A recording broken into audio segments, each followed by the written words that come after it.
పేతురు జీవితంలో జరిగిన ఒక సంఘటన. యేసుక్రీస్తు ప్రభు నీటి మీద నడిచినప్పుడు పేతురు కూడా కాసేపు నీటి మీద నడిచాడు. అది ఎన్నడూ మరువలేని అనిర్వచనీయమైన ఒక అద్భుతమైన అంశం. నూతన నిబంధనలో పేతురుకున్న స్థానం మనందరికీ తెలిసిందే. యేసుక్రీస్తు ప్రభు యొక్క సహవాసంలో మరియు శిష్య బృందంలో పేతురు ప్రధానుడిగా ఉంటూ అనేకమైన విశేషమైన అద్భుతాలు తన కళ్ళారా చూడడం మాత్రమే కాకుండా కొన్ని స్పెషల్ ఎక్స్పీరియన్సెస్ అతని జీవితంలో జరిగాయి. అందులో ఒకటి నిన్నదినం మనం ప్రారంభించాం.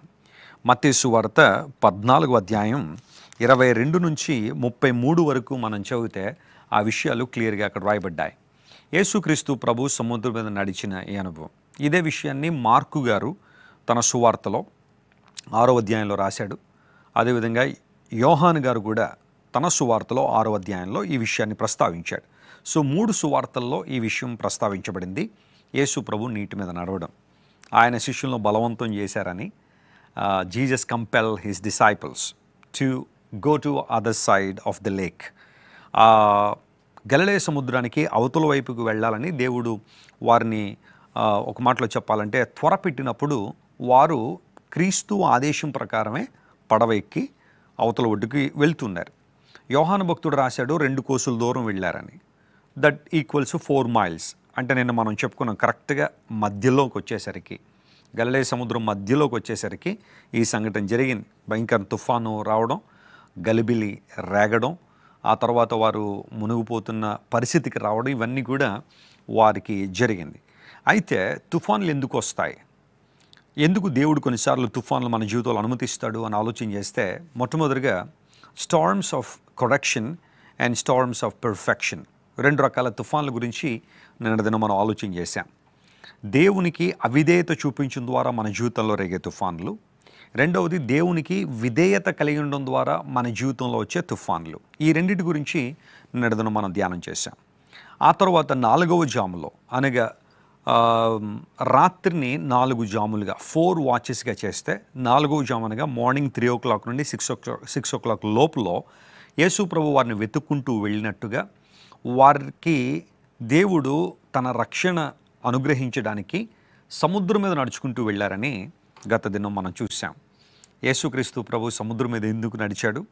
రోమా 9:5 ప్రకారం ఆయన సర్వాధికారి అయిన దేవుడు, ఆయన సృష్టికర్త, కలిగి ఉన్నది ఏది ఆయన లేకుండా కలుగలేదు, ఆయన సృష్టి మీద ఆధిపత్యం కలిగినవాడు. అంతమాత్రం కాకుండా యోబు గ్రంథం 9వ అధ్యాయంలో రాయబడిన ఒక ప్రొఫెసీ, ఆయన సముద్ర తరంగముల మీద నడుచుచున్నాడు అనే ఆ మాట యేసుక్రీస్తు ప్రభు జీవితంలో నెరవేరినట్టుగా గత దినం మనం చూసాం. సో అక్కడి నుంచి ఈరోజు మరికొన్ని విషయాలు మనం ధ్యానం చేద్దాం. ఆ సంఘటనలో రాయబడిన విషయాన్ని ఆలోచించేద్దాం. మత్తయి సువార్త 14వ అధ్యాయం 26వ వచనం. ఆయన సముద్రం మీద నడుచుట శిష్యులు చూచి తొందరపడి భూతమని చెప్పుకుని భయము చేత కేకలు వేసిరి. ఆయన సముద్రం మీద నడుచుట శిష్యులు చూచి తొందరపడ్డారట, భూతమని చెప్పుకుని భయము చేత కేకలు వేసిరి. ఆ సిచ్యువేషన్ మీరు ఒకసారి ఊహించండి. అదంతా చిమ్మ చీకటి కలిగిన రాత్రి వేళ యేసుక్రీస్తు ప్రభు సముద్రం మీద నడుచుకుంటూ వస్తున్నారు. ఆయన మహిమా స్వరూపుడు కాబట్టి ఆయన సముద్రం మీద నడుస్తున్నప్పుడు వీరు దూరంగా చూసి భూతం భూతం అని కేకలు వేశారు. గ్రీకు భాషలో భూతము అనే మాటకు ఫ్యాంటాస్మా అనే పదం వాడింది. ఫ్యాంటాస్మా అనే పదం వాడారు. ఫ్యాంటాస్మా అనగా భూతము, గోస్ట్ అని. వారు భూతం అని చూసి దూరంగా చూసి కలవరపడ్డారు. అంటే యేసుక్రీస్తు ప్రభు ఎలా ఉంటాడో వాళ్ళకి తెలుసు, ఆయన రూపం ఎలా ఉంటుందో వారికి తెలుసు. బట్ స్టిల్ వారున్న ఆ తొందరపాటును బట్టి అసలే పడవ నడవడం కష్టంగా ఉంది, తుఫాను బీభత్సంగా ఉంది, అద్దరికి వెళ్ళాలన్న తాపత్రయం వారిలో ఉంది, కలవరపడుతున్నారు, టెన్షన్ పడుతున్న సమయంలో వారిని రక్షించడానికి వస్తున్న ప్రభువును చూసి వాళ్ళు ఫ్యాంటాస్మా అని కేకలు వేశారు, భూతం భూతం అని కేకలు వేశారు. ఇది కొంచెం ఆలోచించాల్సిన విషయం. ఈ రోజుల్లో కూడా చాలామంది నిజదేవుణ్ణి చూసి భూతం అని, భూతాలను చూసి దేవుళ్ళని చాలామంది అనుకుంటూ ఉన్నారు. ఈ శిష్యులు తమకున్న తొందరపాటును బట్టి, తమ జీవితంలో ఉన్న ఆ కలవరాన్ని బట్టి దేవుని యొక్క మహత్యాన్ని, ఆయన గొప్పతనాన్ని, వారిని రక్షించడానికి వస్తున్న దేవుణ్ణి కూడా వారు గుర్తుపట్టలేక భూతం అని కేకలు వేశారు. ఎందుకు వేశారు అంటే జాగ్రత్త వినండి ప్రియులారా. బైబిల్ సెలవిస్తూ ఉంది, మీరు ఈ లోక మర్యాదను అనుసరించొద్దని బైబిల్లో ఉంది. రోమిలికి రాసిన పత్రిక 12వ అధ్యాయం మొదటి 2 వచనాలు చదివితే అక్కడ మాట ఉంటుంది, మీరు లోక మర్యాదను అనుసరించకండి అని.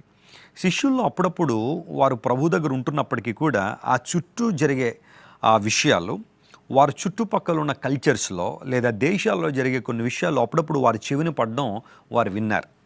అదేంటంటే ఎస్పెషల్లీ రోమన్ కల్చర్లో లేదా గ్రీకు కల్చర్లో ఎప్పుడైనా తుఫాన్లు వచ్చేటప్పుడు, మరణకరమైన పరిస్థితులు వచ్చినప్పుడు ఏం జరిగేది అంటే భూతాలు వచ్చి వాళ్ళని తీసుకెళ్ళిపోతుండేవి, దయ్యాలు వచ్చి వాళ్ళని తీసుకెళ్ళిపోతాయి అని అనుకుని చాలా టెన్షన్ పడుతుండేవారు. అంత మాత్రం కాకుండా సముద్రాల మీద తుఫానులు, ఆ తుఫానుల్లో చిక్కుకున్న వారిని దయ్యాలు వచ్చి భూతాలు వచ్చి తీసుకెళ్ళిపోతూ ఉంటాయనే ఒకలాంటి, ఒక మాటలో చెప్పాలంటే ట్రెడిషన్ గ్రీకు ట్రెడిషన్లో మరియు రోమన్ ట్రెడిషన్లో కొన్ని జాతులు వారికి ఇలాంటి నమ్మకాలు ఉండేవి. మరి శిష్యులు ఎక్కడ విన్నారో మనకే తెలియదు, వీళ్ళు ఆ మాటలు ఎక్కడైతే విన్నారో తెలియదు. కానీ ప్రభువుని చూడగానే వీరు కూడా అయ్యో మన జీవితం ఇంక ముగింపుకు వచ్చేసింది, మరణం దగ్గరికి వచ్చాం, మనల్ని తీసుకెళ్ళిపోవడానికి ఆల్రెడీ దయ్యాలు వచ్చేసి ఉండొచ్చు, లేదంటే భూతాలు వచ్చేసి ఉండొచ్చు అని వాళ్ళు ఎక్కడో విన్న ఆ విషయాన్ని ఇక్కడ జరుగుతున్నట్టుగా వారు ఊహించుకుని కంగారపడడం ప్రారంభించారు. అందును బట్టి తరచుగా మనం వింటున్నాం, మీరు ఏం వింటున్నారో, ఎలాంటి మాటలు వింటున్నారో చాలా జాగ్రత్త సుమ. సరదాకైనా కొన్ని విషయాలు మనం వినకూడదు. ఎందుకోసం అంటే అవి ఏదైనా కష్ట పరిస్థితుల్లో, ఇబ్బందికర వాతావరణంలో, తొందరపాటులు ఉన్నప్పుడు అవి ఎక్కువగా గుర్తొచ్చేస్తుంటాయి. అవే ఎక్కువగా మనిషిని ఒక మాటలో చెప్పాలంటే భయపెడుతూ ఉంటాయి. ఎవరో అంటారు, ఏదో చదువుతూ ఉంటాడు, మనిషి కీడు రావడానికి కారణం ఇంట్లో ఉన్న కిటికీలు, తలుపులు అని ఎక్కడో వింటాడు, ఎవరో చదువుతూ, ఏదో టీవీలోనో లేకపోతే అడ్వర్టైజ్మెంట్లోనో పేపర్లోనో చదువుతాడు. వీరికి ఎప్పుడైనా కొంచెం వ్యాధి రాగానే, కొంచెం రోగం రాగానే, లేకపోతే ఏదైనా విపత్కర పరిస్థితి రాగానే అవి ఎక్కువ గుర్తొచ్చేస్తుంటాయి. నిజంగా నా ఇంట్లో కిటికీలు సరిగ్గా లేవేమో, లేకపోతే ఈశాన్య మూల అది ఉందేమో, ఇది ఉందేమో, నైరుతి దగ్గర అది ఉందేమో, లేకపోతే తలుపులు ఉన్న చోట లేవేమో, కరెక్ట్గా సరి సంఖ్యలో తలుపులు లేవేమో, అందును బట్టి ఇది నాకు వచ్చేసిందేమోనని ఎప్పుడో వినుంటాడు లైఫ్లో. ఆ టైంలో ఆ భయం వాళ్ళు ఎక్కువగా కమ్మేస్తూ ఉంటుంది. చుట్టుపక్కల ఉన్న ట్రెడిషన్, చచ్చిపోయే సమయంలో ఎస్పెషల్లీ తుఫాన్లు వచ్చినప్పుడు, మరణించే సమయంలో దయ్యాలు వచ్చి తీసుకెళ్ళిపోతాయి అన్న ఆ మాటలు మరి వీరు ఎక్కడున్నారో కానీ వీళ్ళు ప్రభువుని చూడగానే తమను రక్షిద్దామని వస్తున్న దేవుని చూసి కూడా అదే అనుభవంతో వారు ఉన్నారు. మనము లోక మర్యాదను అనుసరించడానికి నియమించబడలేదు, లోక మర్యాదను అనుసరించడానికి పిలువబడలేదు. దేవుడు మనల్ని ఎందుకు పిలిచాడంటే ఆయన బిడ్డలుగా ఉత్తమమును, అనుకూలమును, దేవుని దృష్టికి అంగీకారయోగ్యమైన చిత్తమును నెరవేర్చడానికి మనం పిలువబడ్డం తప్ప లోక చిత్తాన్ని నెరవేర్చడానికి మనం పిలువబడల. ఫ్యాంటాస్మా అనగా భూతము, గోస్ట్ అని చెప్పి వారు కేకలు వేయడం ప్రారంభించారు. 27వ వచనం మనం చదివితే, వెంటనే యేసు, వెంటనే వారు అలా భయపడుతూ ఉండగా వెంటనే యేసు ప్రభు చెప్పారు, ధైర్యం తెచ్చుకునడి, నేనే, భయపడకూడి అని చెప్పి ఆ మాటను మనం చదివితే, భయపడకూడని వారితో చెప్పగా అనే మాట అక్కడ రాయబడింది. నేనే అనే మాట, ఇట్ ఈజ్ ఐ, నేనే. ఆ మాట ఎంత అధికారంతో కూడిన మాట అంటే మామూలు మాట కాదు. అది దేవుడు తన సార్వభౌమ అధికారాన్ని, తన యొక్క ఔన్నత్యమైన అనుభవాలను మనకు చాటి చెప్పిన ఒక అద్భుతమైన విషయం నేనే. యేసుక్రీస్తు ప్రభువారు ఈ అధికారికమైన స్టేట్మెంట్ని, ఏ స్టేట్మెంట్ విచ్ ఈస్ అథారిటేటివ్, అధికారయుక్తమైన ఈ వ్యాఖ్యను యేసుప్రభు అనేక సందర్భాలు ఆయన చేశారు. ఎస్పెషల్లీ మనం జాన్ ద గాస్పెల్ చదివితే నేనే అని ప్రభు చెప్పిన 7 అంశాలను యోహాను నొక్కి ఒక్కాణించి యోహాను సువార్తలో రాసుకుంటూ వచ్చాడు.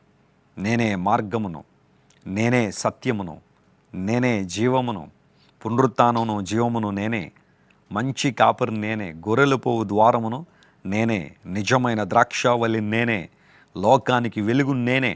మొత్తం 7 స్టేట్మెంట్లు యేసు ప్రభు చేశారు ఆయన ఈ లోకంలో ఉన్నప్పుడు. ఏ మానవుడు కూడా, లేకపోతే దేవుళ్ళని పిలవబడిన వారు కానీ, లేకపోతే మేము రకరకాలైన పరిస్థితుల్లో ఉన్నవాళ్ళమని మనుషుల కన్నా హెచ్చించుకున్న వాళ్ళు ఏ ఒక్కరు కూడా ఈ 7 రకాలైన స్టేట్మెంట్లు మానవ చరిత్రలో చేసిన వాళ్ళు లేరు. యేసుప్రభు ఒక్కరే చేశారు. కారణం ఆయన దేవుడు కాబట్టి. మోషే హోరేబు పర్వతం దగ్గర ఉన్నప్పుడు దేవుడు మోషేతో మాట్లాడాడు. మండుచున్న పొదలోంచి దేవుడు మోషేతో మాట్లాడుతున్నాడు. మండుచున్న పొద, a bush was set on fire but it was not consumed. ఒక పొద మండుచుంది కానీ అది కాలిపోలేదు. అలాంటి సందర్భంలో జరిగిన విషయం ఏంటి అంటే, యేసుక్రీస్తు ప్రభువారు నేనే అని చెప్పిన ఆ మాటను చదువుతున్న ప్రతిసారి ఆ హోరేబు పర్వతం మీద జరిగిన కాన్వర్జేషన్ మనకు గుర్తొస్తూ ఉంటుంది. మోషే అడిగాడు దేవుణ్ణి, ప్రభువా నీ పేరేంటి, నీ పేరు ఏమని చెప్పమంటావు? ఇశ్రాయేల్ దగ్గరికి వెళ్తాను, వారందరూ అంటారు ఎవరు పంపించారు నేను అంటారు.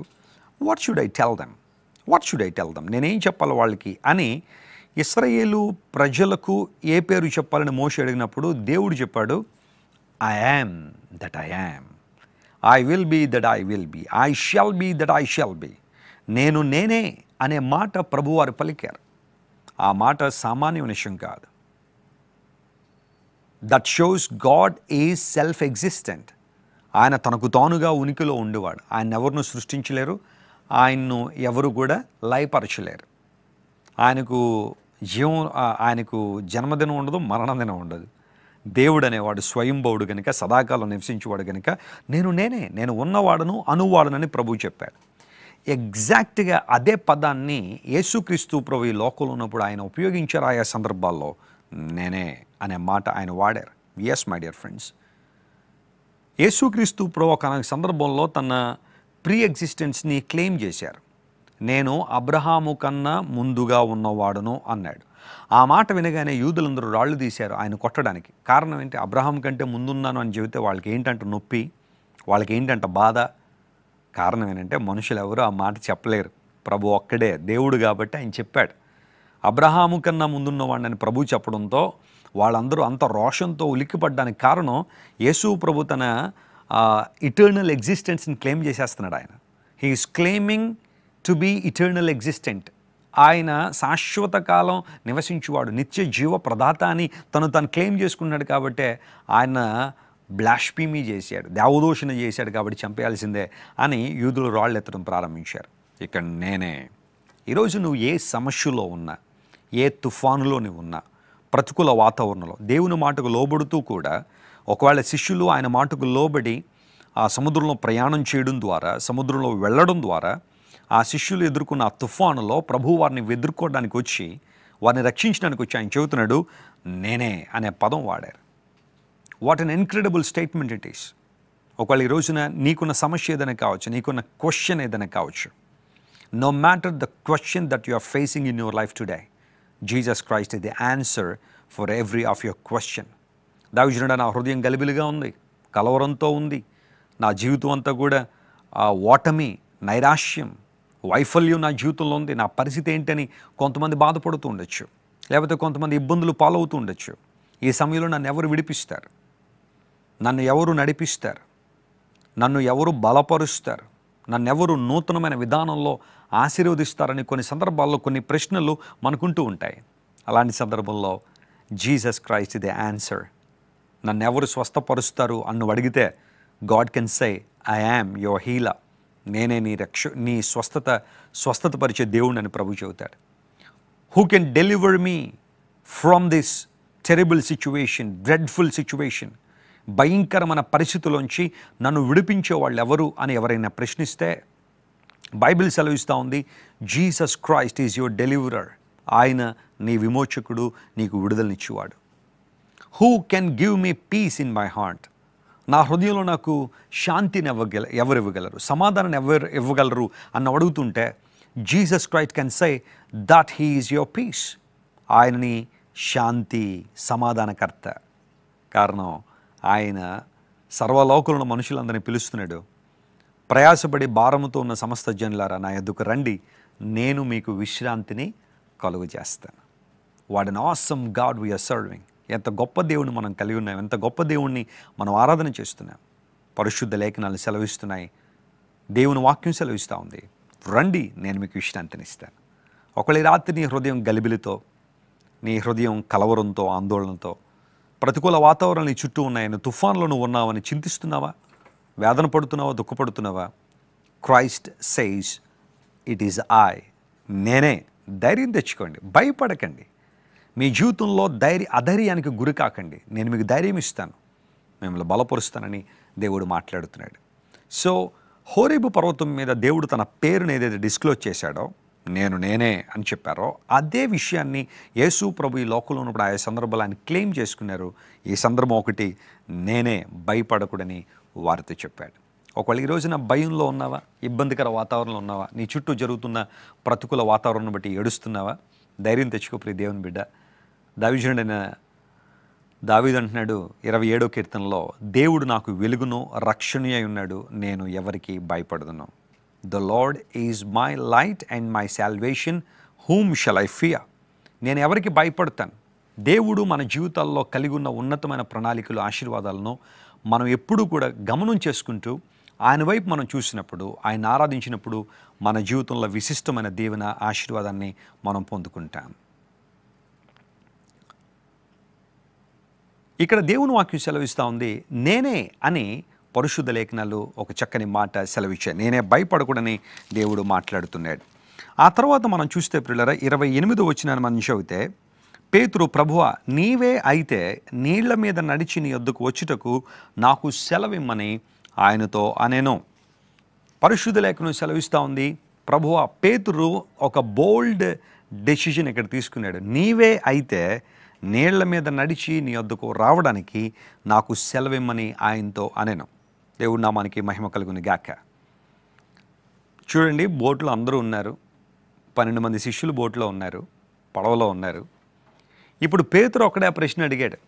అంటే ప్రతి దానిలో కూడా ఒక అడుగు ముందుగా వేస్తూ ఉన్నాడు. పేతురు, నీవే అయితే, ఐ నీడ్ ఎ ప్రూఫ్, నాకు ఒక ప్రూఫ్ కావాలి. అదేంటంటే నీవే అయితే నేను నీళ్ల మీద నడవడానికి నాకు సహాయం చేయి అని అడుగుతున్నాడు. ఆ వచనాన్ని చూద్దాం. చూడండి, మత్తయి సువార్త 14వ అధ్యాయం 28వ వచనం మనం చదువుతున్నాం. Matthew chapter 14 and verse 28. పేతురు, ప్రభువా నీవే అయితే నీళ్ల మీద నడిచి నీ వద్దకు వచ్చుటకు నాకు సెలవిమ్మని ఆయనతో అనేను. సెలవిమ్మని ఆయనతో అనేను. నీవే అయితే అంటే ఆ మాట ఎందుకు వాడుంటాడంటే, Lord if it is you help me to come to you on the water. నీటి మీద నడవడానికి నాకు కూడా సహాయం చేయి, నాకు కూడా సెలవిమ్ము అని ప్రశ్నించాడు. That's okay. యేసు ప్రభు వారించలా. కొన్ని సందర్భాల్లో ప్రభువును మనం ప్రశ్నిస్తూ ఉంటాం కదా.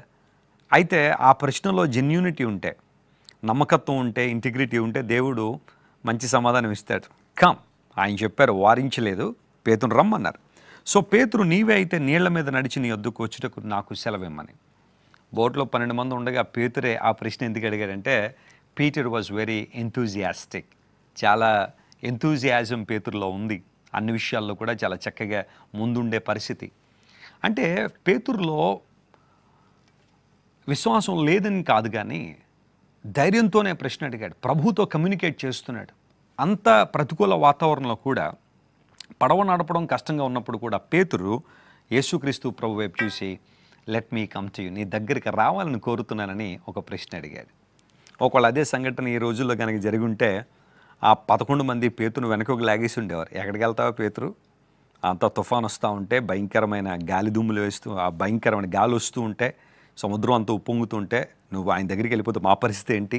నువ్వు నడిచి వెళ్తావా? జాగ్రత్త, మునిగిపోతావు, నువ్వు జాగ్రత్తగా ఉండని చెప్పి మనం అయితే అందరూ వెనకకు లాగేసి పేతురు నా పడవలు ఏమైనా తాడు ఉంటే శుభ్రం కట్టేసి పక్కన కూర్చోబెట్టేవాళ్ళం. కానీ శిష్యులు కూడా చూస్తూ ఉన్నారు, ఏం జరుగుద్దో చూద్దామని. పేతురు వెంటనే తన కాలు పడవలోంచి దింపి నీటి మీద నడవడం ప్రారంభించాడు. దేవుని స్తోత్రం చెప్పండి, హల్లెలూయా. ఒక incredible experience in his life. పేతురు జీవితంలో జరుగుతున్న ఒక అద్భుతమైన అంశం ఏంటంటే, నీటి మీద నడవడం ప్రారంభించాడు. He walked on the water. What a great privilege. తన జీవితంలో ఎన్నో సంవత్సరాలు ఆ గలిలయ సముద్రంలో చేపలు పట్టాడు, కానీ ఎప్పుడు కూడా అతను నీటి మీద నడిచిన అనుభవం లేదు. ఎన్నోసార్లు పడవ మీద ప్రయాణం చేసి ఉండొచ్చు, ఎన్నోసార్లు ఆ పడవ సముద్రంలోకి తీసుకుని వెళ్ళి చేపలు పట్టి మరలా వెనుకకు వచ్చి ఉండొచ్చు, కానీ ఇట్స్ అన్ ఇన్క్రెడిబుల్ ఎక్స్పీరియన్స్. అంటే సముద్రం తనకు తెలిసిందే, తుఫాను భవిష్యత్ తనకు తెలిసిందే, కానీ ఈరోజు జరుగుతున్న ఈ విశిష్టమైన కార్యం ఒక నూతన అనుభవం, ఒక నూతనమైన కార్యం. దేవుని వైపు చూడడం ద్వారా అసాధారణమైన కార్యాలు మనం జరిగిస్తామనడానికి ఇది ఒక సూచనగా కనబడుతూ ఉంది. Peter walked on the water. శిష్యులందరూ కూడా బహుశా పేతురుని చూసి చాలా ఆశ్చర్యపడి ఉంటారు. Is the Peter came from a fisherman background. జాలరిగా ఉన్న పేతురు ఇతడైనా నీటి మీద నడుస్తున్నాడు. Yes my dear friends, you can do something extraordinary when you look unto Jesus. యేసు క్రీస్తు ప్రభు వైపు నువ్వు చూచినప్పుడు, ఆయన వైపు నీ దృష్టి నిలిపినప్పుడు, నీవు ఖచ్చితంగా అసాధారణ కార్యాలు జరిగిస్తావు అనడానికి ఇదే గొప్ప ఉదాహరణగా కనబడుతూ ఉంది. పేతురు నీటి మీద నడుచుకుంటూ వెళ్తున్నాడు. ప్రభు చెప్పాడు, వెంటనే రమ్మనగానే పేతురు నడవడం ప్రారంభించాడు. Incredible move of Peter. నీటి మీద నడుస్తూ ఉన్నాడు. కొన్నిసార్లు మనము ఒకవేళ సామాన్యమైన మనుషులమే కావచ్చు, కానీ మనలో ఉన్న దేవుడు అసాధారణమైన దేవుడు కనుక, ఆయన అద్భుత కార్యాలు ఆశ్చర్యకార్యాలు జరిగించేవాడు కనుక, ఆయన శక్తి ద్వారా ప్రభువా నీవు సెలవిస్తే, నీవు అనుమతిస్తే, నీవు రమ్మంటే, నీవు కనుక అవకాశం ఇస్తే, I can walk on the water. We need to appreciate the faith of Peter here. పేతురుకున్న విశ్వాసాన్ని మనం అభినందించాల్సిందే. తక్కిన శిష్యులందరూ మౌనంగా ఉన్నప్పుడు, వారందరూ భయకంపితున్న వాతావరణంలో ఉన్నప్పుడు, పేతురు దేవుణ్ణి ప్రేమిస్తూ, ఆయన ఆరాధిస్తూ, ఆయన వైపు చూస్తూ, let me come to you, I would like to come to you, నీ దగ్గరికి నేను రావాలని ఆశపడుతున్నానని ఒక గొప్ప విప్లవాత్మకమైన ఒక ఆశను పేతురు వ్యక్తం చేశాడు. ఎస్, నీలో ఆశ ఉంటే దేవుడు గొప్ప కార్యాలు జరిగిస్తాడు. కొంతమందికి ఆశ ఉండదు, దేవుని కార్యాల పట్ల ఆసక్తి ఉండదు. ఏదైనా ఒకటి చేద్దాం, దేవుని కార్యం పట్ల, దేవుని పట్ల ఒక విశిష్టమైన కార్యం చేద్దాం, ఆయన కొరకు వాడబడదాం, ఆయన చేతిలో వాడబడే సాధనంగా ఉందాం అని కొంతమందికి ఉండదు. ఆశ లేకుండా తక్కిన శిష్యులు ఆ పడవలో కూర్చున్నట్టుగానే చాలామంది కూర్చుంటూ ఉంటారు. Some times we behave like spectators. మనందరం చూద్దాం, పేతురు వెళ్తున్నాడా, నీటి మీద నడుస్తాడా, లేకపోతే మునిగిపోతాడో చూద్దాం, అలా చూసిన తర్వాత అప్పుడు నిర్ణయం తీసుకుందాం. పేతురు కనుక సక్సెస్ఫుల్గా నడిస్తే అప్పుడు నేను వెళ్తానని వాళ్ళందరూ కూడా ఎవరైనా ఒకడు వెళ్తాడేమో చూద్దాం అన్నట్టుగా చూస్తూ ఉన్నారు. Some times we behave like that. ఎవరో చేస్తారులే, ఎవరో వెళ్ళినప్పుడు చూద్దాంలే, ఎవరో వెళ్ళి కనుక అందులో సఫలం సాధిస్తే అప్పుడు మనం కూడా నిర్ణయాలు తీసుకుందాంలే అన్న ఆలోచన తప్ప, తెగింపు కలిగిన ఆ స్టెప్ కొన్నిసార్లు మనం వేయలేం. Especially in the times of suffering, in the times of testing, in the times of storms. మన జీవితంలో రేగుతున్న తుఫాను సమయంలో అలాంటి బోల్డ్ నిర్ణయాలు తీసుకోవడం కొన్నిసార్లు చాలా కష్టంగా ఉంటుంది.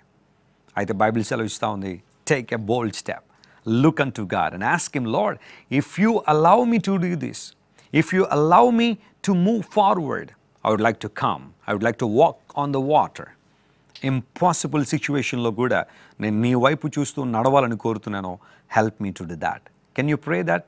ఈరోజు నువ్వు అలా ప్రార్థన చేయగలవా? చాలాసార్లు మన జీవితంలో పొందుకోలేకపోవడానికి కారణం మనం అడగని కారణంగానే. ఇది జరగదులేండి, దేవుడు చేయలేండి, ఇది దేవుడు ఎలా చేస్తాడులేండి, నాకు తెలుసు కదా, నా పరిమితులు నాకు తెలుసు, నా పరిధులు నాకు తెలుసు, అందును బట్టి ఇది చేయలేండి, ఇది అడగకూడదండి కొన్నిసార్లు అనుకుని మనం అడగవలసిన వాటిని కూడా అడగకుండా వెనక్కి వెళ్ళిపోతుంటాం. But the Bible says you need to make a bold step by faith.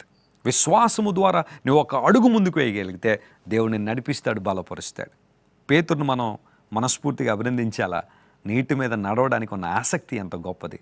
అతనికి తెలుసు ఇట్ ఇస్ ఇంపాసిబుల్ అని, అతనికి తెలిసి ఇది జరిగే పని కాదు అని. అతడు ఒక ఏ విధమైన అవకాశం కూడా లేదు పేతురు ఆ తుఫాను సమయంలో నీటి మీద నడవడానికి. But still is asking God, lord, if you allow me to do this, I want to do it. చెప్పగలవా మాట? నేను సేవలోకి వచ్చిన తర్వాత కూడా అదే మాట ప్రభుతో చెప్పాను. ప్రభువా, నేను నా యవ్వన కాలంలో సేవకు వచ్చాను, నా 19 ఏళ్ల దేవుని సేవకు వచ్చాను. మా జీవితంలో లోక సంబంధమైన అనుభవాల్లో చాలామందికి ఉన్న ప్రివిలేజెస్ మాకేమీ లేవు. But I trust you Lord and I believe that you are going to use me. నీవు నన్ను ఉపయోగించుకుంటావని, నీవు నన్ను నడిపిస్తావని నాకు అర్థమవుతుంది.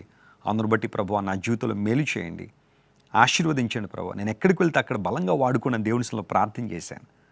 I know I'm not able to do the ministry of God. దేవుని సేవ చేసేంత యోగ్యుడు నేను కాదు, నాకు తెలుసు. But I believed in God. దేవుని పిలుపుకు లోబడి, ఆయన చిత్తానికి లోబడి, ప్రభువా నీవు నన్ను నడిపించు నాయన, దేవుని చిత్తానికి లోబడడం ద్వారా ఆయన విశేషంగా నడిపిస్తూ వాడుకుంటూ ఉన్నాడు. Ask something big because your God is bigger than all difficult situation that you are facing. నువ్వు ఎదుర్కొంటున్న ప్రతికూల వాతావరణం కన్నా, నువ్వు ఎదుర్కొన్న తుఫాన్ల కన్నా నీ దేవుడు చాలా చాలా చాలా గొప్పవాడు. Do you believe that to night? ఈ రాత్రి నమ్ముతున్నావా? నీ దేవుడు అసాధ్యాలను సుసాధ్యపరిచేవాడనే విశ్వాసం నీలో ఉందా? దేవుడు నడిపిస్తున్నాడు, గొప్ప కార్యాలు నీ జీవితంలో జరుగుతాయి. ఆయన విశేషంగా తన ప్రజలు నడిపించిన దేవుడు ఆయన శిష్యులను కాపాడడానికి నీటి మీద నడుచుకుంటూ వచ్చాడు. పేతురు అడిగాడు, lord, if you allow me, నువ్వు అనుమతిస్తే వస్తాను నాయన, నువ్వు అనుమతిస్తే చేస్తాను ప్రభువా. నేను బలహీనుణ్ణే, నేను జ్ఞానం లేనివాడినే, నేను లోక సంబంధమైన వ్యక్తులు ఉన్నట్టుగా గొప్ప గొప్ప పాస్తులు మాకు లేవు. But still we would like to submit our selves into your hands. నీ చేతులకు మమ్మల్ని మేము అప్పగించుకున్నాం ప్రభువా, మా జీవితంలో మేలు చేసి అద్భుతం చేయండి అని ఎవరైతే ప్రార్థన చేస్తారో ప్రభు వారి ప్రార్థన వింటాడు. మత్తయి 7:7లో ఉంది కదా, one of the incredible promises in the Bible, ask and it shall be given unto you. అడగండి మీకు ఇస్తాను అని దేవుడు వాగ్దానం చేశాడు. అడుగుదాం ఈ రోజున. Let us ask something big. ప్రభువుని శ్రేష్టమైన విషయాలు అడుగుదాం. Lord, I would like to come to you. So 29వ వచనం మనం చదివితే మత్తయి సువార్త 14వ అధ్యాయం 29వ వచనం. ఆయన రమ్మనగానే పేతురు దోణి దిగి యేసు వద్దకు వెళ్ళుటకు నీటి మీద నడిచెను.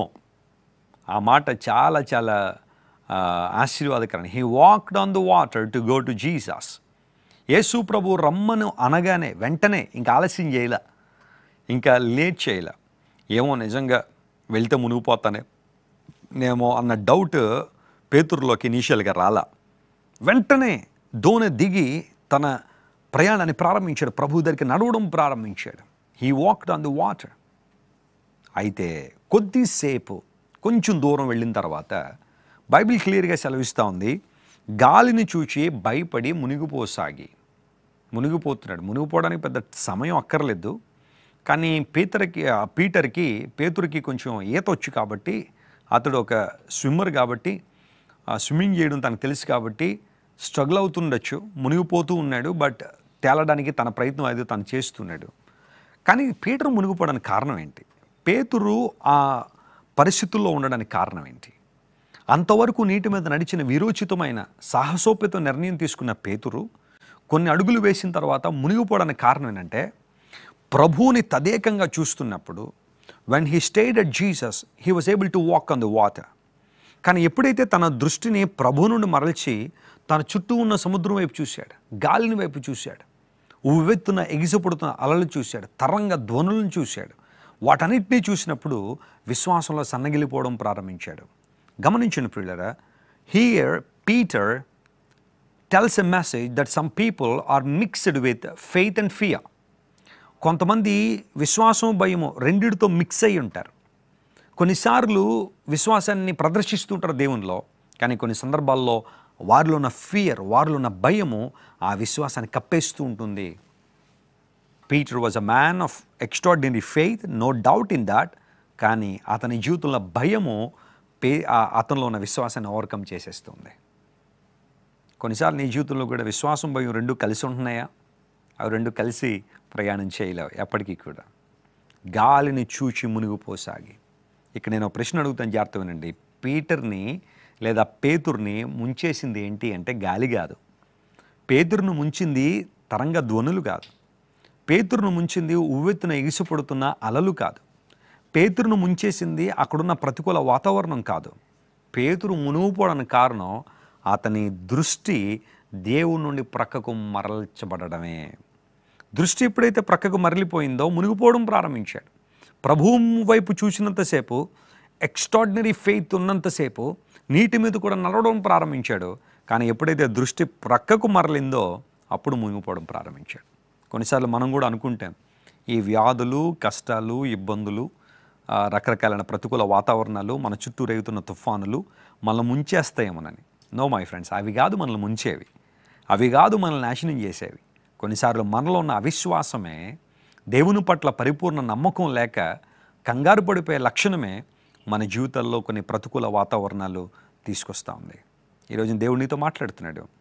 కొన్నిసార్లు నువ్వు అనుకుంటున్నావేమో, వెస్లీ గారు ఈ వ్యాధి ఇంకా నన్ను ముంచేసేలా ఉందండి, నా అప్పు బాధలు నన్ను ముంచేసేలా ఉన్నాయండి, ఈ నిందల అవమానాల నుంచి నేను బయటపడలేనేమోనండి, నా స్నేహితులు నా మీద పన్నిన కుట్ర నుండి నేను బయటికి రాలేనేమోనండి, లేదా నాకున్న కోర్టు కేసులతోనే నా జీవితం ముగిసిపోయేలా ఉందండి, లేదా నాకున్న విపత్కర పరిస్థితుల్లోనే, ఈ అనారోగ్యంతోనే, మానసిక దౌర్బల్యంతోనే ఇంకా నా జీవితం అంతా ముగించబడేలా ఉందండి అని కొంతమంది కంగారు పడవచ్చు, లేదా ఇబ్బందులు పాడవచ్చు. కానీ బైబిల్ సెలవిస్తూ ఉంది, the Bible tells us that your God is great. నీ దేవుడు గొప్పవాడు. ఆయన వైపు చూచినంత కాలం నీ చుట్టూ ఎంత తుఫాను ఉన్నా, ఎన్ని ప్రతికూల వాతావరణాలు ఉన్నా, ఎన్ని ప్రతికూల పరిస్థితులు ఉన్నా ప్రభుని నడిపిస్తాడు, బలపరుస్తాడు, ధైర్యపరుస్తాడు. నువ్వు నడుస్తావు అంతే, బైబిల్ సెలవిస్తుంది. కానీ ఎప్పుడైతే పేతురు తన దృష్టిని మరలి చేశాడో మునిగిపోవడం ప్రారంభించాడు. It's not the storm, it's not the wind, it's not the scary circumstances. పేతురును ముంచింది అతని చుట్టూ ఉన్న ప్రతికూల వాతావరణాలు కాదు. అయితే పేతురు మునిగిపోవడానికి కారణం అతనిలో ఉన్న విశ్వాసమే. Unbelief and little faith drown him in the water. నీటిలో ముంచేసినవి అతనిలో ఉన్న విశ్వాసం లేదా చుట్టూ ఉన్న భయకంపిత వాతావరణాన్ని చూసినప్పుడు, దాని మీద ఫోకస్ పెట్టినప్పుడు అతని జీవితంలో ప్రతికూల వాతావరణం. ఒకసారి పాస్టర్ గారు ఒక చర్చ్లో ఒక చిన్న ఎక్స్పెరిమెంట్ చేశాడు. ఆ ఎక్స్పెరిమెంట్ ఏంటంటే, కొద్ది సమయం ఈ చర్చ్లో నేను మొత్తం లైట్స్ అన్నీ ఆఫ్ చేస్తాను. ఆ తర్వాత మీరు కేవలం నన్ను మాత్రమే చూస్తూ ఉండండి. మీకు నన్ను మాత్రమే చూడాలి. ఇంక మీ చుట్టూ ఏం జరిగినా, ఏ పరిస్థితి ఉన్నా మీరు అటు ఇటు చూడడానికి వీల్లేదు అని దేవుని సేవకుడు చెప్పాడు. చెప్పగానే లైట్స్ ఆఫ్ చేశారు. సేవకుడు స్టేజ్ మీద నిలబడ్డాడు. అందరూ ఆయన్నే చూస్తున్నారు తదేకంగా. They were steering at the man of God. ఈ లోపల డామ్ అని శబ్దం అయింది. వెంటనే సగం మంది ఆ శబ్దం ఎక్కడి నుండి వచ్చేసిందా, ఏమైపోయిందా, ఏమైపోతుందో పరిస్థితి అని చెప్పి అందరూ అటువైపు చూసేశారట. అంటే పాస్టర్ గారే చెప్పారు, వాలంటీర్స్ని కొంతమంది ఏర్పాటు చేసుకుని మీరు ఏం చేస్తారంటే లైట్లు ఆఫ్ అయిన తర్వాత అందరూ నా వైపు చూస్తున్నప్పుడు చిన్న శబ్దం చేయమంటే వాళ్ళు శబ్దం చేయగానే సగం మంది ఏదైపోతుందని చెప్పి అందరూ అటువైపు. పాస్టర్ గారు అప్పుడే ఈ పేతురు యేసుప్రభు వైపు చూడడం ప్రసంగం చెబుతూ మీరు ఎంతవరకు చూస్తారో, మీరు ఎంతవరకు దేవుని వైపు చూస్తారో ఒకసారి టెస్ట్ చేసుకుందామని ఒక చిన్న ఎక్స్పెరిమెంట్ చేస్తే 50% అప్పుడే ఫెయిల్ అయిపోయారు. ఆ శబ్దం రాగానే అది ఎక్కడి నుండి వచ్చిందో, ఏమైపోయిందో, ఏమైపోతుందన్న ఆతురతతో చాలామంది అటు చూశారు. ఆ తర్వాత కొంతమంది వాలంటీర్స్ ఆ చీకటి గదిలో అటు ఇటు తిరుగుతూ ఉంటే కొంతమంది వాళ్ళ ప్రక్క నుండి ఎవరు వెళ్తున్నారో, ఏం జరుగుతుందో, ఎవరు వచ్చేసారో లోపలికి చీకట్లు అని చెప్పి కొంతమంది వాళ్ళని చూడడం మొదలుపెట్టారు. ఆఖరికి సేవకుడు కాసేపు, పెద్ద ఎక్కువసేపు కూడా కాదు, కాసేపు పరిశీలన చేసేసరికి అన్ని వేల మంది ఉన్న సంఘంలో ఒక 10% కూడా తదేకంగా పాస్టర్ గారిని చూస్తూ ఉండలేకపోయారు. చాలాసార్లు మన జీవితంలో కూడా అంతే. ప్రభు అంటున్నాడు, లుక్ అన్ టు మీ, నా వైపు చూడండి, నేను మీ జీవితంలో అద్భుతాలు చేస్తాను, ఆశ్చర్యకార్యాలు జరిగిస్తాను, నడిపించువాడు నేనే, బలపరుచువాడు నేనే, రక్షించువాడు నేనే అని దేవుడు అనేక సందర్భాల్లో ధైర్యాన్ని మనకు చెబుతున్నప్పుడు మన చుట్టూ ఉన్న వాతావరణాన్ని చూసి, ప్రతికూల పరిస్థితులను చూసి మనము బెంబేలెత్తిపోయి కంగారు పడుతూ ఉంటాం. బైబిల్ సెలవిస్తూ ఉంది, నీ చుట్టూన్న తుఫాన్ నిన్ను ముంచదు, నీ చుట్టూన్న ప్రతికూల వాతావరణం కదండి ముంచేది. పేతురులో ఉన్న విశ్వాసము భయం ద్వారా కప్పబడిపోయింది. అందరూ బట్టి మునిగిపోవడం ప్రారంభించాడు. But thank God, our loving saviour is there. ప్రభు అక్కడ ఉన్నాడు, యేసు క్రీస్తు ప్రభు అక్కడ ఉన్నాడు కనుక పేతురుని యేసు ప్రభు రక్షించినట్టుగా బైబిల్లో మనం చూస్తున్నాం. ఆ మాట కూడా చూద్దాం. చూడండి 31వ వచనం, 30వ వచనం కూడా చదువుదాం. మత్తయి సువార్త 14వ అధ్యాయం 30వ వచనం. గాలిని చూచి భయపడి మునిగిపోసాగి, ఓ ప్రభువా నన్ను రక్షించుమని కేకలు వేసెను. He began to sink and he cried out, O Lord save me, నన్ను కాపాడు, నన్ను రక్షించు అని గట్టిగా అరవడం ప్రారంభించాడు. బైబిల్ సెలవిస్తుంది, వెంటనే యేసు చేయి చాపి పట్టుకుని పేతుర్ని దేవుడు లేవనెత్తాడు. What a great God we are serving. మనం ఎంత గొప్ప దేవుణ్ణి కలిగి ఉన్నాం, ఎంత గొప్ప దేవుని ఆరాధన చేస్తున్నాం. ప్రభునందు ప్రియ దేవుని బిడ్డలారా, నీ చుట్టూ ఉన్న పరిస్థితులను చూసి ఒకళ్ళు మునిగిపోయి అనుభవాలు నీవు ఉన్నా, your God is your loving saviour. ఆయన నీ ప్రేమగల రక్షకుడు. అయితే ఇక్కడ జరిగిన విషయం ఏంటంటే, పేతురు ప్రభువుని ప్రాధేయపడ్డాడు, ప్రభువుని అడిగాడు, ప్రభువా నన్ను రక్షించు, ప్రభువా నన్ను కాపాడు, నన్ను లేవనెత్తు ప్రభువా. యోహాను చూసి ఆ మాట అనలేదు. లేకపోతే పడవలో ఉన్న తోమాను చూసి, తోమా నువ్వు బాగా ఎదగలవు కదా, ఒకసారి రా నన్ను కొంచెం పట్టుకుని తీసుకెళ్ళు అనలా. లేకపోతే చిన్న యాకోబు ఒకసారి రా అనలా. లేకపోతే ఇస్కరేతు యోధ ఒకసారి రా అనలా. పేతురు ప్రతికూల వాతావరణంలో పడవలో ఉన్న తన తక్కిన శిష్యుల కన్నా, లేకపోతే తనతో ఉన్న సహచరుల కన్నా దేవుని వైపు చూడడం ప్రారంభించాడు. Look an to God. దేవుని వైపు చూసి అంటున్నాడు, ప్రభువా నన్ను రక్షించు. Can you say that to night? ఈ రాత్రి నువ్వు ఎవరైనా సరే, ఏ ప్రాంతంలో ఉన్నా సరే, ఒకవేళ వ్యసనాల చేత నీరైపోయి ఉన్నావా, బంధకాల చేత బంధించబడి ఉన్నావా, నీ ప్రయత్నాల ద్వారా, నీకున్న జ్ఞానం ద్వారా, నీకున్న విజ్డమ్ ద్వారా వాటి నుండి బయటకు రావాలని విశ్వ ప్రయత్నాలు చేసి ఉండొచ్చు. But the Bible says this is the time to look an to God and ask him, lord save me, నన్ను రక్షించు ప్రభు అని కేకలు వేయడం ప్రారంభించాడు. అతనిలో ఉన్న భయం అతను ముంచేస్తున్నప్పుడు గుర్తించాడు, ప్రభువే నా రక్షకుడు, ఆయన మాత్రమే నన్ను లేవనెత్తగలడని. సిఎఫ్ గ్యాలలీలో ఆ రోజున భయంకర తుఫాను మధ్యలో కాసేపు తనకున్న ఎక్స్ట్రాడినరీ ఫెయిత్ వలన పేతురు కాసేపు నీటి మీద నడిచినప్పటికీ ఆ తర్వాత భయకంపితున్న వాతావరణాన్ని చూస్తూ తన చుట్టూ ఉన్న ప్రతికూల పరిస్థితులను చూస్తూ ఇబ్బంది పడుతూ పేతురు ప్రియులరా మునిగిపోతున్నప్పుడు యేసయ్య తన చేయి చాపి పేతురుని లేవనెత్తాడు. అక్కడ ఒక మాట నాకు చాలా ఇష్టం. వెంటనే యేసయ్య అతన్ని పట్టుకొని పైకి లేవనెత్తి అల్పవిశ్వాసి ఎందుకు సందేహపడుతూ అని అతనితో చెప్పారు. అల్పవిశ్వాసి ఎందుకు సందేహపడుతూ అని అతనితో ముందు చెప్పి ఆ తర్వాత చేయి పట్టుకుంటే ఎలా ఉంటుందో అనిపించేది ఒక్కోసారి. యేసయ్య ఏది చేసినా ఒక ఉద్దేశంతో ఒక ప్రణాళికాబద్ధంగా ఆయన పనులు చేస్తూ ఉంటారు. మనమైతే ఏం చేస్తామంటే, ఎందుకు నువ్వు సందేహపడ్డావు, నీకేం చెప్పని ఇంతకాలం నువ్వు ఉండి నేర్చుకున్నది అదేనా, ఇంతకాలం నువ్వు ఉండి తెలుసుకున్నది అదేనా, విశ్వాసంలో ఉండమని చెప్పాను కదా, కరెక్ట్గా 1982లో ఏ ప్రసంగం చెప్పాను నేను, 94లో నీకు చెప్పిన మెసేజ్ ఏంటి మర్చిపోయావా, 2012లో ఏం చెప్పాను మర్చిపోయావా అని మనం ఇలా ప్రసంగం అందుకునేసరికి ఆ మునిగిపోయేవాడు ఇంకా లోపలికి వెళ్ళిపోతాడు, గలిలయ సముద్రం అడుగు భాగానికి వెళ్ళిపోతాడు. యేసు ప్రభువుకి ఆ విషయం తెలుసు కాబట్టే కరెక్ట్ సమయంలో సరైన సమయంలో తన చెయ్యి ఇచ్చి పేతురుని పైకి లాగాడు. God acts in a right time. ఆయన ఎప్పుడు కూడా ఆలస్యం చేసేవాడు కదా. ఆలస్యం చేసుంటే పేతురు మనకు దక్కేవాడు కాదు. ఇక్కడ కరెక్ట్ సమయంలో దేవుడు ముందు ప్రసంగం చేయడానికి ముందు, అతన్ని హెచ్చరించడానికి ముందు, అతని యొక్క లోటుపాట్లు చెప్పడానికి ముందు అతనికి చేయాల్సిన సహాయం ఏదో యేసు ప్రభు చేశారు. ప్రభునందు ప్రియులారా, చేయి పట్టుకుని పైకి లేవనెత్తి చేయాల్సిన సహాయం చేసిన తర్వాత అప్పుడు ప్రభు అల్పవిశ్వాసి. విశ్వాసం లేదని కాదు, విశ్వాసం ఉంది, కానీ సరిపడనంత విశ్వాసం పేతురులో కనబడలేదు. ఆ సందర్భంలో మొదటైతే బిగినింగ్ బాగానే ఉంది, ఎక్స్ట్రాడినరీ ఫెయిత్ కలిగి ఉన్నాడు. అందరూ బట్టే ప్రభు వైపు చూచి నేను వస్తాను నీ దగ్గరికి, నాకు ఆజ్ఞాపించి నాకు సెలవివ్వు వస్తానని ఎక్స్ట్రాడినరీ ఫెయిత్ కొంత దూరం నడిచాడు. కానీ ఆ తర్వాత ఆ గ్రాఫ్ అలా దిగిపోతూ ఉంది. నీ విశ్వాసం రోజు రోజుకి పెరగాలి తప్ప తరిగిపోవడానికి వీల్లేదు. కొంతమంది గ్రాఫ్లు, విశ్వాసుల యొక్క గ్రాఫ్లు ఎలా ఉంటాయంటే రోజు రోజుకి దిగిపోతూ ఉంటాయి. ఇంతకుముందు ఉన్నంత విశ్వాసం, మొదటుండిన ప్రేమ, మొదటుండిన విశ్వాసం, మొదటుండిన భక్తి చాలామందిలో కనబట్టలేదు. బట్ ద బైబిల్ సేస్ నీలో నాలో ఉండాల్సింది ఒక ప్రోగ్రెసివ్, అనగా ఒక్కొక్క మెట్టు ఎక్కుతూ మన విశ్వాసంలో అభివృద్ధి చెందుతూ, అసలు విశ్వాసమే లేని పరిస్థితుల్లో ఒకప్పుడు ఉండేవాళ్ళం. కానీ ఇప్పుడు ప్రభువునందు విశ్వాసం ఉంచిన తర్వాత మన విశ్వాసము గొప్ప విశ్వాసం దగ్గరికి రావాలి అని బైబిల్ సెలవు. అల్ప విశ్వాసి, బైబిల్ గ్రంథాన్ని మనం చదివితే 3 రకాల విశ్వాసాలు కనబడతాయి. అందులో ఒకటి మృతమైన విశ్వాసం అన్నాడు. యాకోబు పత్రిక 2వ అధ్యాయం మీరు చదివితే మృతమైన విశ్వాసం గురించి అక్కడ రాయబడింది. క్రియలు లేని విశ్వాసం మృతం అన్నాడు. డెడ్ ఫెయిత్, అసలు విశ్వాసమే లేదట, జీరో అనమాట. విశ్వాసపు లెవెల్ జీరో. కొంతమందిలో అసలు విశ్వాసమే లేదు దేవుని మీద. అందును బట్టి యేసుప్రభువు అన్నాడు, మనుష్య కుమారుడు వచ్చినప్పుడు భూమి మీద విశ్వాసం కనుగొనునా అన్నాడు.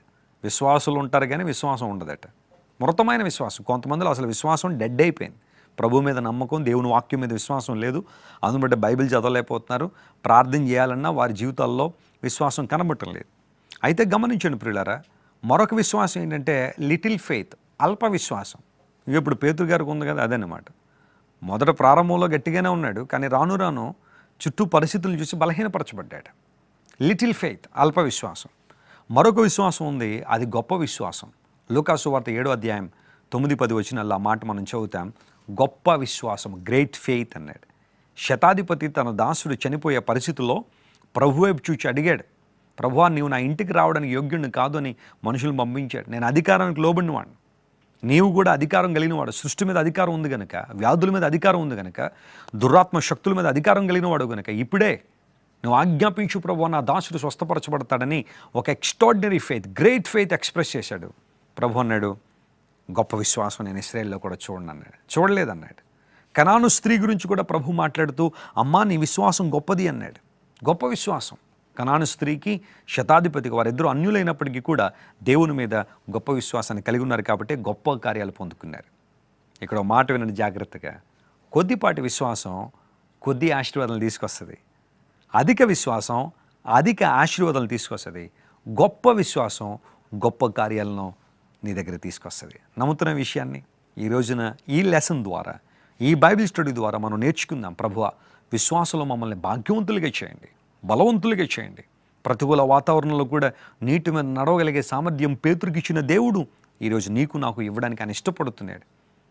మన చుట్టూ ఉన్న తుఫాన్లు, మన చుట్టూ ఉన్న ప్రతికూల వాతావరణం మనల్ని ముంచలేవు, కానీ కొన్నిసార్లు మనలో ఉన్న భయం, ఆందోళనే మనల్ని ముంచివేస్తుంది. కనుక ధైర్యంగా ఉందాం. ప్రభు ఉన్నాడు, ఆయన నడిపిస్తాడు, గొప్ప కార్యాలు మన జీవితంలో జరిగిస్తాడు. పేతురుని చేయి పట్టి పైకి లేవనెత్తి ఆయన రక్షించగానే బైబిల్ సెలవిస్తూ ఉంది, వారు దోణి ఎక్కినప్పుడు గాలి అణిగెను. శిష్యులు యేసు ప్రభుని దోణిలోనికి చేర్చుకున్నారట, చేర్చుకోవడానికి ఇష్టపడ్డారని బైబిల్లో ఉంది. ఆయన ఎప్పుడైతే ఆ దోణిలోనికి వచ్చారో, ఆయన కూర్చున్నారో, తుఫాన్ అంతా అణిగిపోయింది. ప్రయాణం చక్కగా సాగింది. వారు ఎక్కడికైతే వెళ్ళాలనుకున్నారో ఆ గమ్యం దిశగా వారు సాగిపోవడం ప్రారంభించారు. ప్రియులరా, ఈరోజు ఈ క్లాస్ని మనం జాగ్రత్తగా ఆలోచన చేస్తే, ఎప్పుడైతే వారు ఆ ప్రతికూల వాతావరణం నుంచి విడుదల పొందారో, బయటకు వచ్చారో, 33వ వచనం చెబుతుంది, దోణిలో ఉన్నవారు వచ్చి నిజంగా నువ్వు దేవుని కుమారుడు అని చెప్పి ఆయనకు మొరొక్కిరి. యేసుక్రీస్తు ప్రభు గాలిని అణిచివేసినప్పుడు, తుఫాను ఆపివేసినప్పుడు గొప్ప కార్యం, ఆయన్ను మొరొక్కారట. యేసు ప్రభువుని మొరొక్కినా ఆయన వారించలేదు. వారు మొక్కుతూ ఉండగా, ఆరాధన చేస్తున్నప్పుడు ఆరాధన స్వీకరించారు. That means Jesus Christ is God. ఆయన ఆరాధనకు యోగ్యుడు, స్తుతిపాత్రుడు, స్తోత్రార్హుడని బైబిల్ గ్రంథంలో స్పష్టంగా మనం చూస్తున్నాం. ఈ రోజున మనం నేర్చుకునే విషయాలు జాగ్రత్తగా గమనించండి. లోక మర్యాదను అనుసరించొద్దు. వాళ్ళ చుట్టూ అనేక మంది వ్యక్తుల యొక్క కల్చర్స్లో ఉన్న విషయాలను విని అదే ఇక్కడ కూడా జరుగుతుందని భయపడ్డారు. కానీ నీ దేవుడు ప్రత్యేకమైనవాడు, విలక్షణమైనవాడు, నీ జీవితంలో మేలు చేసేవాడు. భయపడద్దని దేవుడు వాగ్దానం ఇచ్చాడు. నేనే అని ప్రభు తన సార్వభౌమాధికారాన్ని ప్రకటించాడు. ప్రకటించడం మాత్రమే కాకుండా తుఫాను అణిచివేసి ఆ పడవ జాగ్రత్తగా అద్దరికి సాగిపోయింది. ప్రభు చెప్పాడు, మీరు అద్దరికి వెళ్ళండి, వెళ్తారు అని చెప్పాడు. మధ్యలో వారు మునిగిపోలేదు, మధ్యలో వారి ప్రయాణం ఆగిపోలేదు. దేవుడు వారిని ఇంకా ముందుకు తీసుకుని వెళ్ళి అద్దరికి నడిపించి తన పరిచర్యలో వారిని వాడుకోవడం ప్రారంభించాడు. పేతురుకున్న విశ్వాసం గొప్పది. అయితే కొద్ది సందర్భంలోనే అతని విశ్వాసంలోనికి భయం ఎంటర్ అయి, it was a mixture of fear and faith రావడం ద్వారా మునిగిపోవడం ప్రారంభించాడు. కానీ మరలా ప్రభు వైపు చూచి కేకలు వేసి, ప్రభువా నీవు తప్ప నాకెవరు లేరు, సేవ్ మీ అని అడిగి అతని జీవితంలో విడుదల పొందుకున్నాడు. నీ జీవితంలో ప్రతి ప్రతికూల పరిస్థితులను ప్రభు నేను విడుదల చేయగలడు అని నమ్మి గొప్ప విశ్వాసంతో, అల్ప విశ్వాసం కాదు మనకు ఉండాల్సింది, మృతమైన విశ్వాసం కాదు మనకు ఉండాల్సింది, గొప్ప విశ్వాసం కలిగి ఉండి ప్రభు కృపలో ముందుకు సాగిపోదాం.